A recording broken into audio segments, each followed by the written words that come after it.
The waitress who saved a Hell's Angel did it on a cold Christmas week night, when Rusty's Roadhouse was glowing with cheap string lights and a crooked plastic tree by the bar, and Sarah Bennett spoke without looking up as she straightened Cole Reaper Morrison's leather vest, her fingers steady even though her chest was racing, and she whispered, "Don't go, they're outside waiting for you," making him freeze in place as if the words carried weight heavier than snow.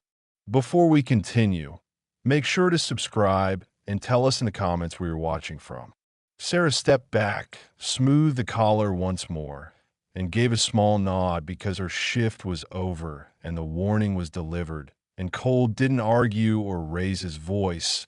He only said calmly to lock the doors and call Danny now. His eyes fixed ahead while a young waitress near the kitchen hesitated until he repeated himself. And then he turned toward the back office, stopped after 2 steps, and told Sarah to follow him, her heart pounding louder than the Christmas music playing softly over the speakers.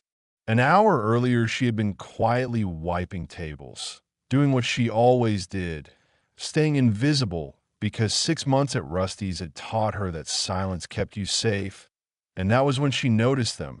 3 men in leather jackets without Hell's Angels patches, rival colors, sitting by the frosted window with half-touched beers, watching the back booth where Cole sat with his brothers. And Sarah's instincts flared because rival clubs didn't cross territory like this. Not during Christmas. Week when tempers were already tight, unless they wanted trouble. She should have walked away, but instead she refilled their water glasses she didn't need to refill.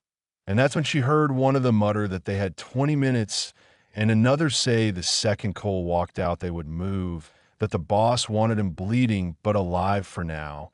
And when one man shifted and revealed the handle of a blade tucked in his waistband, Sarah's breath caught, and she set the picture down too hard, drawing their attention, forcing a smile and pretending she was clumsy until they looked away again. Her hands shook as she returned to the bar, knowing she had to warn Cole even if it meant being seen. So when he stood at 9:47 p.m., laughing with his crew under blinking red and green lights, she moved to the exit pretending to clean the coat rack, stepped in front of him as he reached for his vest, and leaned in to whisper the words that changed everything. In the office, with Christmas decorations taped crookedly to the wall, she told him exactly what she saw and heard. No drama, no exaggeration, and Cole listened in silence, calculating, until a knock came and Danny confirmed 3 Vipers were outside and armed, and Cole simply said he knew and told Danny that Sarah had saved his life, earning her instant respect. Cole told Sarah she shouldn't have had to handle something like that, especially during Christmas, but he also saw something in her, not just a waitress, but someone with sharp instincts. And when he asked her to come with him, she agreed on one condition, that she would speak up if she saw danger, and he accepted. Minutes later, she stood beside his black Harley in the cold night air, Christmas lights glowing behind them, wearing a borrowed leather jacket that made her look like she belonged even if she didn't feel it yet. And as they rode through the desert under a dark winter sky toward an abandoned warehouse, Cole explained that the Vipers claimed they wanted a meeting, but he believed showing up tonight, of all nights, was a warning in itself. And as they pulled up to the quiet building with no witnesses and no police, Sarah understood that Christmas had marked the moment she stopped being invisible, and there was no turning back. The Vipers were already there, all of them watching with cold eyes as Cole's crew dismounted in the winter night. Christmas lights from a nearby highway blinking faintly through broken warehouse windows, and inside the air felt heavy and sharp like a storm waiting to break, with only a long metal table in the center and 5 men wearing Viper patches seated around it, their President Trevor at the head, gray beard dusted like frost, scarred knuckles wrapped around a coffee cup instead of whiskey, his eyes tired but calculating as he stood to greet Cole with a polite tone that didn't match the season. The talk moved quickly, too smoothly, as the Vipers offered access to 3 bars in exchange for staying out of the East Side, a deal that sounded generous on the surface, but felt wrong underneath. And while the men spoke, Sarah stayed quiet behind Cole, watching Trevor's restless hands and the way his jaw tightened when Cole mentioned the ambush outside Rusty's just days before Christmas, followed by a forced laugh and a lie that Sarah knew was false. She leaned in just enough to whisper warnings Cole silently acknowledged, pointing out a phone constantly checked, a duffel bag hidden beneath the table, and when Cole called for a room check under the excuse of holiday security after recent threats, the truth spilled out fast. A hidden recorder, unregistered guns, and faces going pale as Christmas snow. And Cole's calm warning made it clear no one was leaving with leverage. Back at the clubhouse, wrapped in neon lights and the familiar smell of oil and old pine wreaths, Sarah replayed everything while Cole explained that this wasn't just about territory anymore.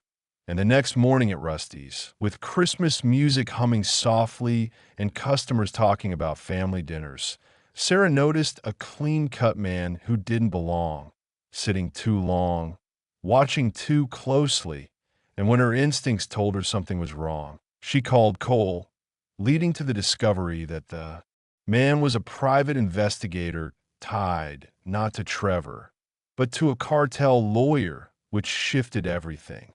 That same week, as Sarah closed the diner alone and Christmas lights flickered outside, the power went out and Trevor himself stepped from the shadows, offering not violence but a warning, telling her to walk away before the coming war swallowed her whole.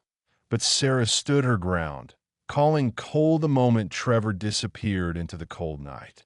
In the clubhouse office, surrounded by photos of fallen brothers and past winters survived, Sarah admitted she was scared but done being invisible. And when Cole warned her there was no easy way out once you stepped into this world, she didn't hesitate, asking instead to be taught how to survive. The weeks that followed were intense and quiet like December before a storm.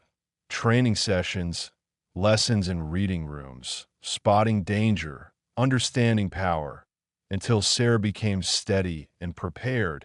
And when the Vipers finally struck just before Christmas, attacking bars and torching bikes, Sarah Perdlush at a smarter move, exposing the real players behind the scenes instead of fighting in the streets.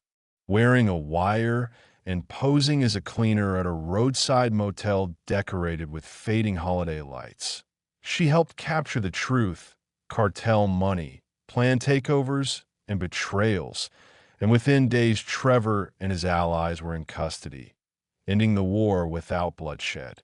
Months later, as winter faded and Christmas decorations came down, Sarah stood behind the counter at Rusty's pouring coffee like she always had, but when Cole sat across from her and smiled, both of them knew that everything had changed because Sarah Bennett was no longer invisible, and she never would be again.